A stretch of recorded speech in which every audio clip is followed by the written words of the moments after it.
Extract 1 Lucius the first will, my lord. Exit Lucius. Brutus, it must be by his death, and, for my part, I know no personal cause to spurn at him, but for the general. He would be crowned, how that might change his nature, there's the question. It is the bright day that brings forth the adder, and that craves weary walking.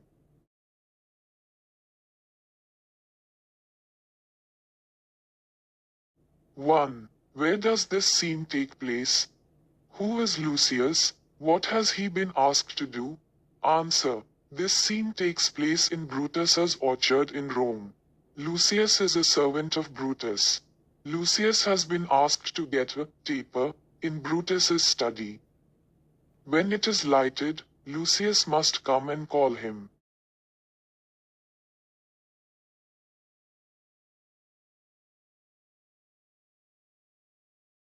2. In what mood is Brutus? What does it refer to?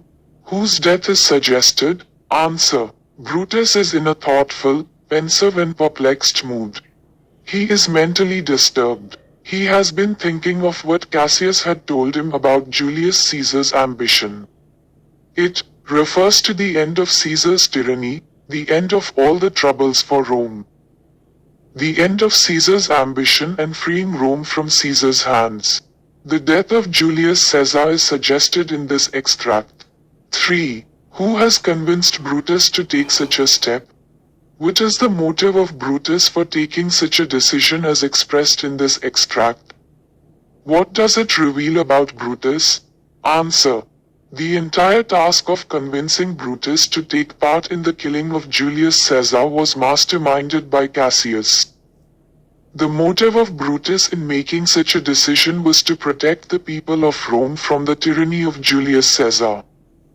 Brutus was convinced that once Julius Caesar became king, he would enslave the people of Rome and that the people of Rome would lose their freedom. This decision reveals that Brutus was completely against dictatorial rule. This reveals Brutus as a patriot, a true lover of Rome. His noble character makes him rise above personal feelings and think of Rome's welfare. Caesar is a dear friend, but his love for Rome provokes him to move even against his friend. 4. What danger does Brutus foresee if the person is crowned as a king? How is this danger expressed by referring to the bright day and the adder? Answer. The danger that Brutus foresees is that if Julius Caesar is crowned as king, then Caesar may establish a dictatorial regime and would take away the freedom from the people of Rome. This danger is expressed by referring to the bright day and the adder, because it's on bright sunny days that you must be careful about stepping on a snake. Adder is a type of snake. With the danger that it might bite people, and then the people will have to walk carefully to avoid being bitten. If Caesar is crowned, the adder-like stinging quality in Caesar may be brought out, thus endangering the Romans. 5. What are your feelings for Brutus at this juncture? Give 2 reasons to justify your answer. Answer. At this juncture in the play, one might feel a mix of admiration and concern for Brutus. 1. Admiration for his nobility and sense of duty. Brutus is portrayed as a noble character who acts out of concern for the greater good rather than personal gain. His contemplation of Caesar's potential crowning reflects his worry about the consequences for Rome, demonstrating his selflessness and dedication to the Republic. This sense of duty and moral integrity can be admired. 2. Concern for his internal conflict and naivety. However, there is also a sense of concern for Brutus as he wrestles with the idea of killing Caesar. His soliloquy reveals his internal conflict and the heavy burden of deciding to partake in an assassination. Moreover, his belief that Caesar's nature would change for the worse if crowned might seem naive, as it is based on hypothetical scenarios rather than concrete evidence.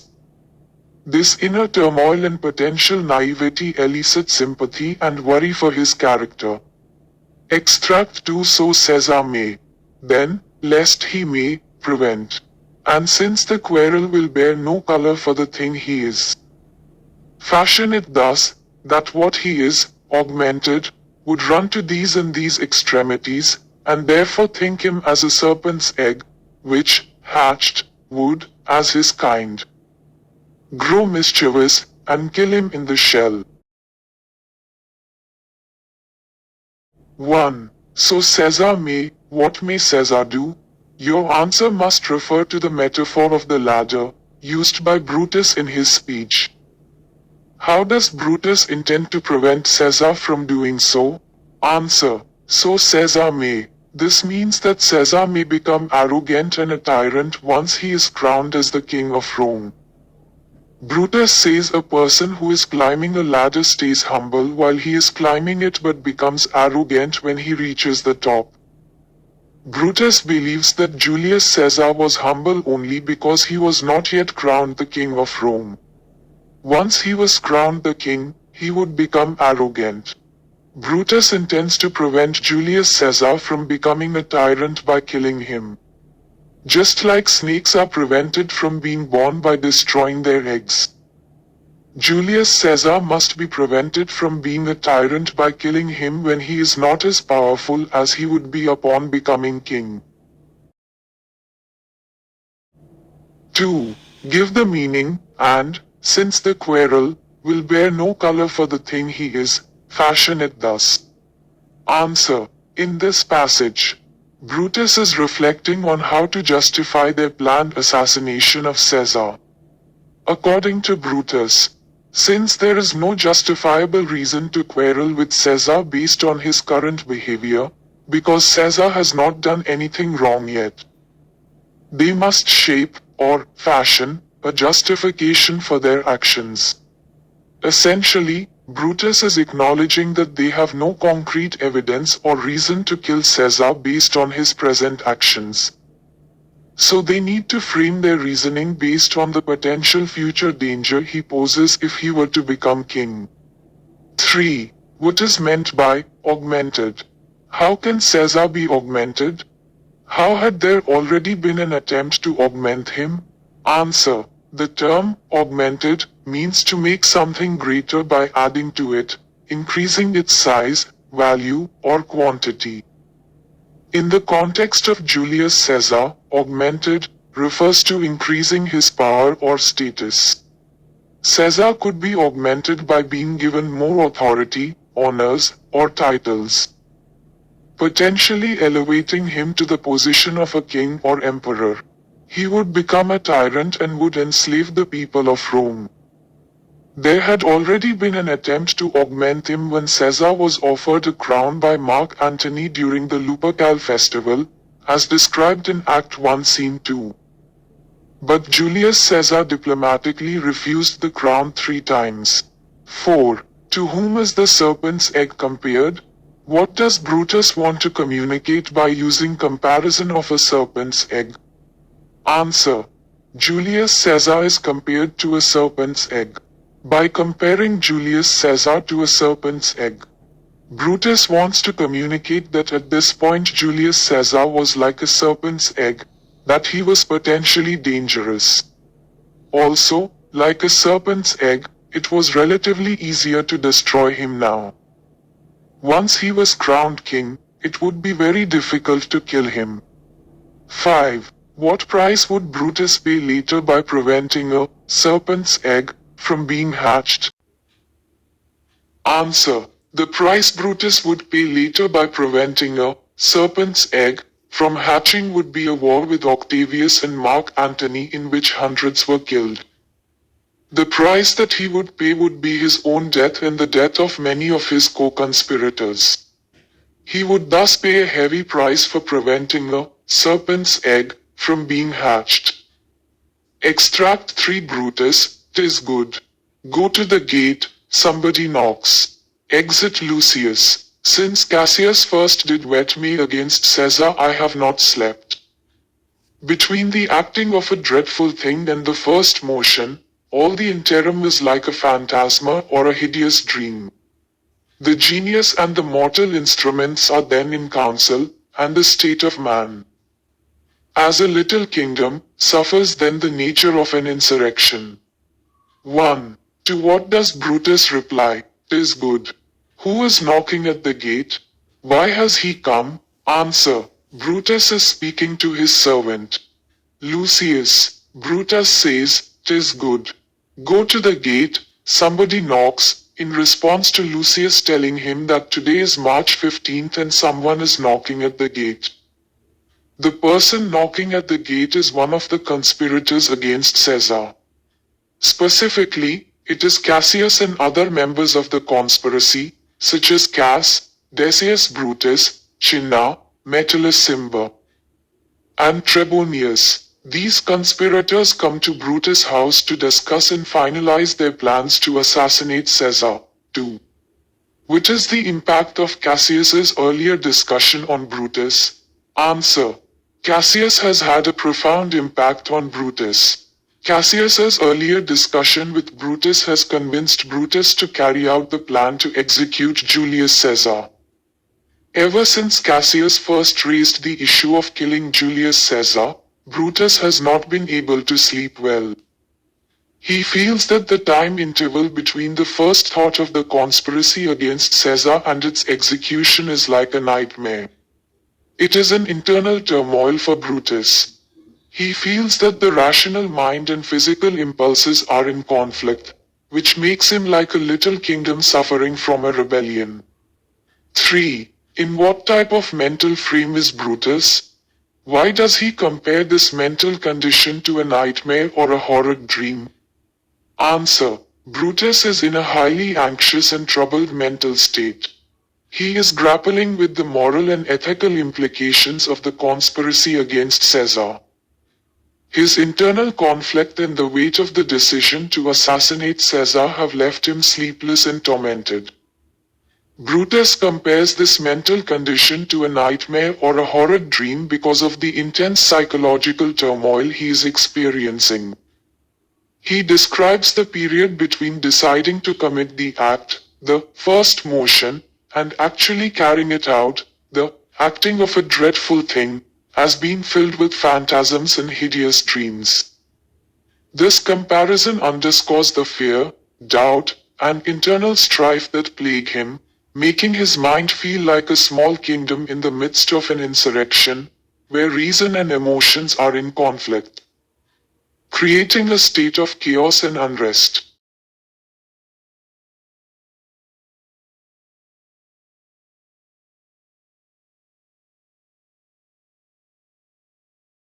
Four. Give the meaning of all the interim is like a phantasma. Brutus is in a troubled mental state, filled with anxiety and moral conflict.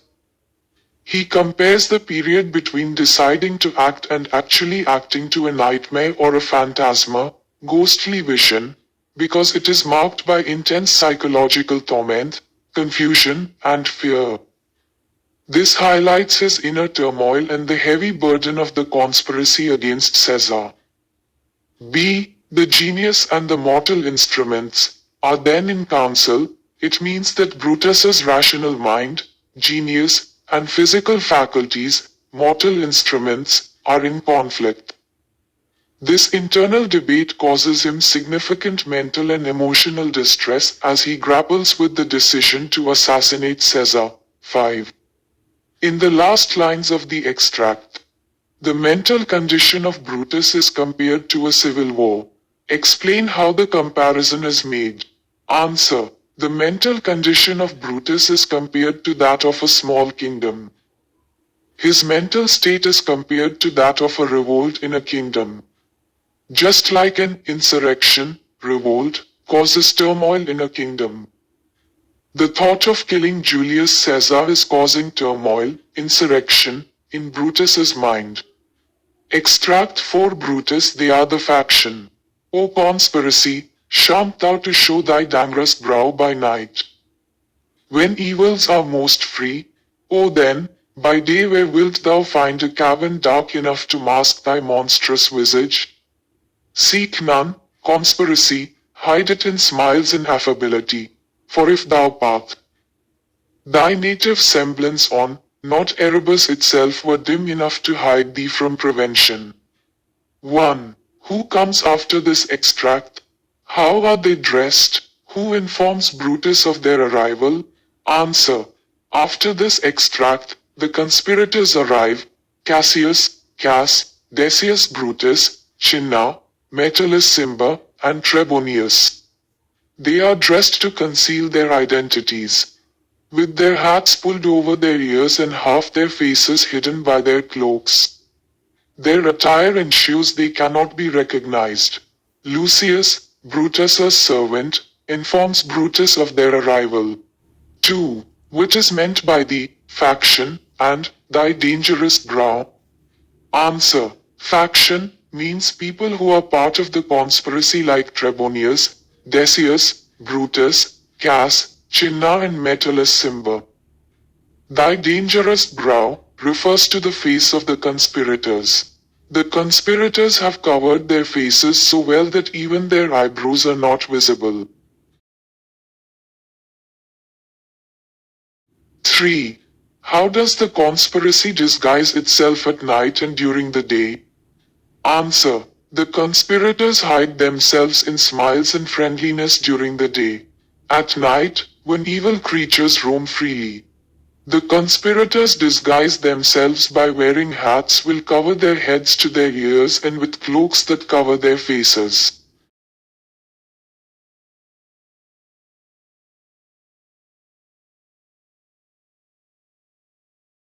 Four. Which is referred to as Erebus? If conspiracy were to appear with its native semblance on, what would happen? Answer. Erebus, in classical mythology, refers to a place of darkness in the underworld. It is often associated with deep shadows or gloom.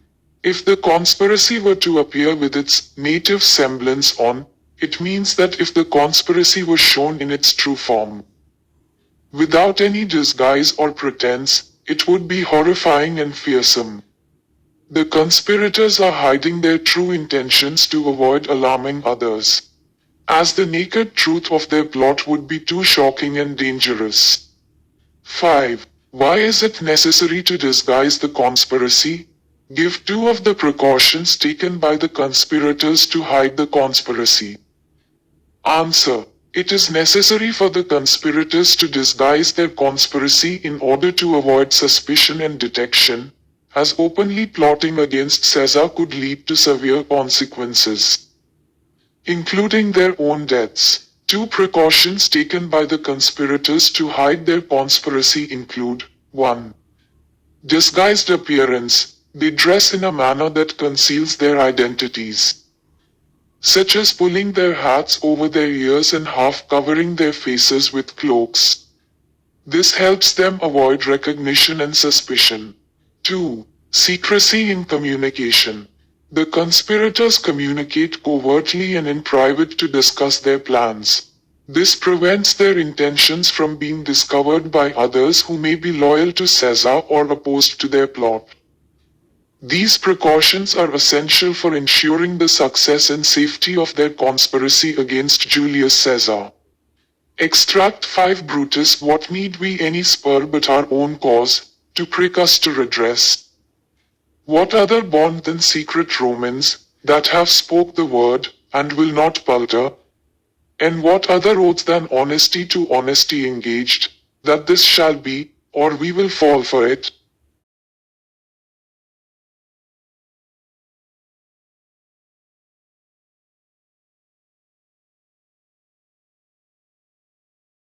One.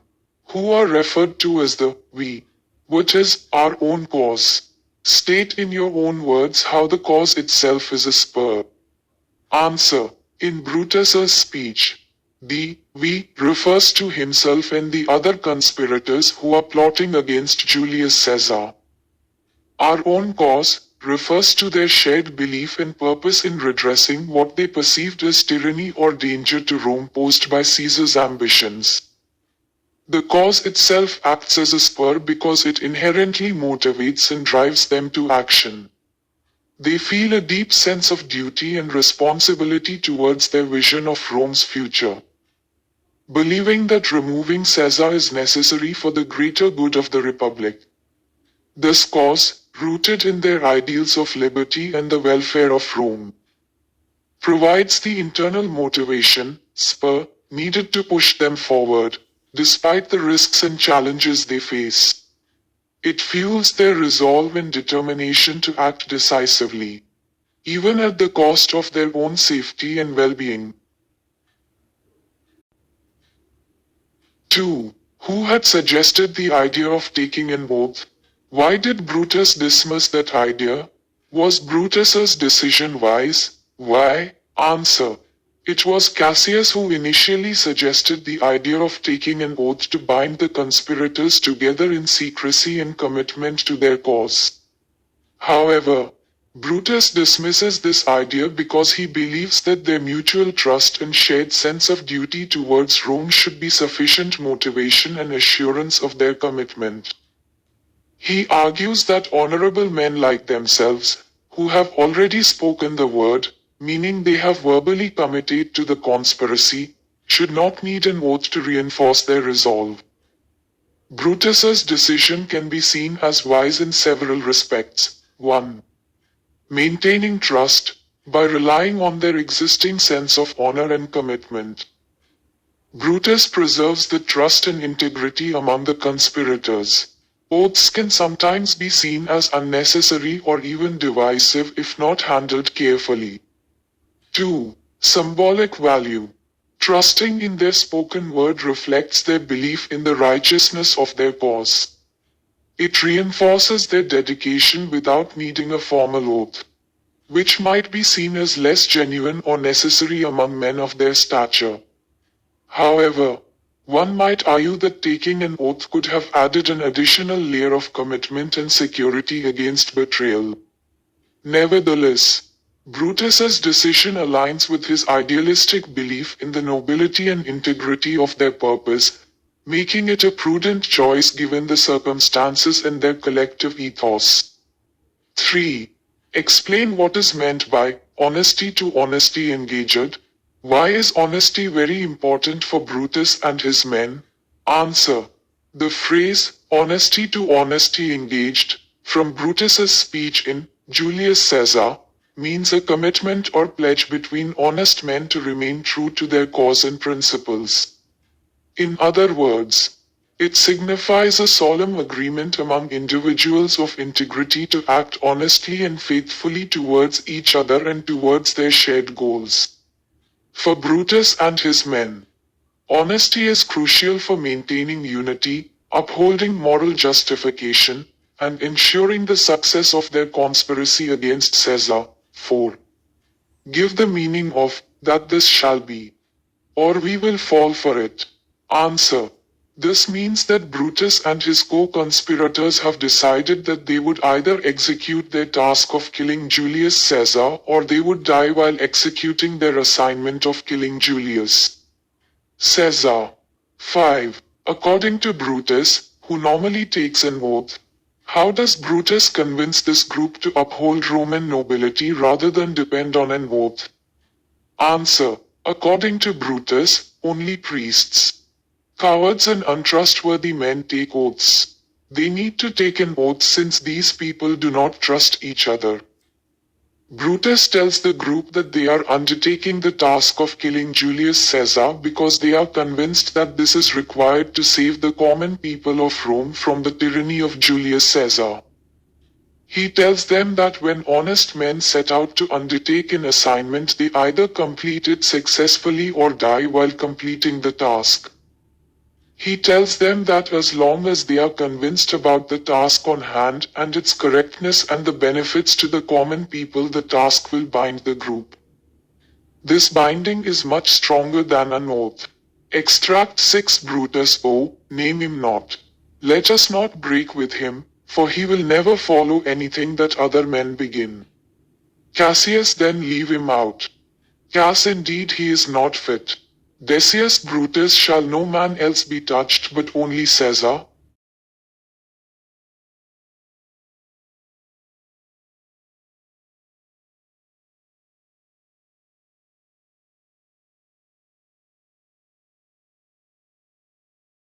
1. Who is him? What did Brutus want to leave him out of? What reason had just been given in his favor? Answer. The him is a reference to Cicero. Brutus wants to leave him out of the conspiracy to kill Julius Caesar. Metellus was in favor of including Cicero.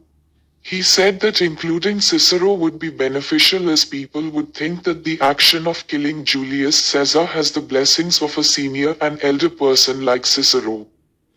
This would make the killing and death of the people more acceptable to the people. 2. Explain, let us not break with him. Why does Brutus say this? Answer. Let us not break with him means that Brutus does not want to share the plot to kill Julius Caesar with Cicero.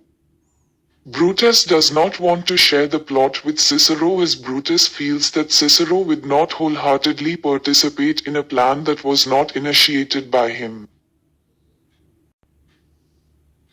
3. What is the meaning here of touched? Who else does Cassius now mention should be touched? What is his reason? Answer. The term touched refers to being involved or affected, often in a harmful or violent manner, such as being targeted for assassination or harm. Cassius mentions that besides Caesar, Antony should also be touched, meaning he suggests that Antony should also be included as a target for their conspiracy to assassinate. Cassius's reason for including Antony is strategic. He argues that Antony is a powerful and influential figure who could potentially rally support and retaliate if left alive after Caesar's assassination. Therefore, Cassius believes it is necessary to eliminate Antony to ensure the success and safety of their plot against Caesar. 4. Brutus overrides Cassius. Why? What does it reveal about Brutus? Answer. Brutus overrides Cassius's suggestion to include Antony in their assassination plot against Caesar primarily because Brutus believes in principles of honor and justice. He argues that their cause should be seen as noble and righteous, aimed at preserving Rome rather than appearing as a bloody massacre of potential threats. This decision reveals Brutus's character as an idealist who prioritizes moral integrity and the perception of their actions over pragmatic considerations like eliminating potential adversaries. He believes strongly that their cause should be seen as just and honorable, not as a ruthless power grab. Thus, Brutus's decision to exclude Antony reflects his commitment to principles of fairness and moral legitimacy in their conspiracy. 5. In his turn, Cassius does not agree with Brutus's ideas. State the objection put forth by Cassius and tell how his objection was later justified. Answer. Cassius objected to Brutus's decision not to include Mark Antony in their plot to assassinate Julius Caesar. Cassius argued that Antony's deep loyalty and love for Caesar could pose a significant threat to them after Caesar's death. He warned that Antony's influence and popularity among the people could lead to trouble for the conspirators. Brutus, however, dismissed Cassius's concerns. He believed Antony was more interested in leisurely pursuits such as sports and revelry than in seeking revenge or political power. Brutus underestimated Antony's ambition and the depth of his devotion to Caesar. As history unfolded, Cassius's objections were proven justified. After Caesar's assassination, Antony quickly seized upon the opportunity to turn public opinion against the conspirators. He rallied support, teamed up with Octavius Caesar, Julius Caesar's adopted heir, and waged war against Brutus and the other conspirators. This conflict ultimately led to the Battle of Philippi, where Brutus was defeated and killed. In hindsight, Cassius's foresight about Antony's capabilities and motivations was accurate. Antony's actions after Caesar's death demonstrated that he indeed posed a serious threat to the conspirators. Just as Cassius had warned. Extract 7 Cassius, yet I fear him, For in the engrafted love he bears to Caesar, Brutus, alas, good Cassius, do not think of him, if he loves Caesar. All that he can do is to himself, take thought and die for Caesar. And that were much he should, for he is given to sports, to wildness, and much company. Trebonius, there is no fear in him. Let him not die, for he will live and laugh at this hereafter. Clock strikes. 1. What is the occasion for the dialogue? What is meant by engrafted love? Name the person being talked about in the dialogue. Answer. This dialogue is from Act 2, Scene 1. The occasion for the dialogue is a secret meeting among conspirators plotting to assassinate Julius Caesar. The term engrafted love refers to a deep-seated, inherent love. The person being talked about in the dialogue is Mark Antony. Cassius fears Antony's love for Caesar might lead him to seek revenge for Caesar's death, while Brutus and Trebonius believe Antony is not a threat. 2. How does Brutus dismiss Cassius' fear of that person? Answer. Brutus dismisses Cassius' fear of Mark Antony by downplaying Antony's potential threat. Brutus argues that if Antony loves Caesar, the most he would do is take his own life in sorrow for Caesar's death, take thought and die for Caesar. Brutus further diminishes Antony's significance by describing him as someone who is preoccupied with sports, wildness, and socializing, given to sports, to wildness, and much company, implying that Antony is not serious or capable of causing harm. This reassures Cassius that Antony is not a danger to their conspiracy. 3. Why does Trebonius say that there is no cause to fear that man?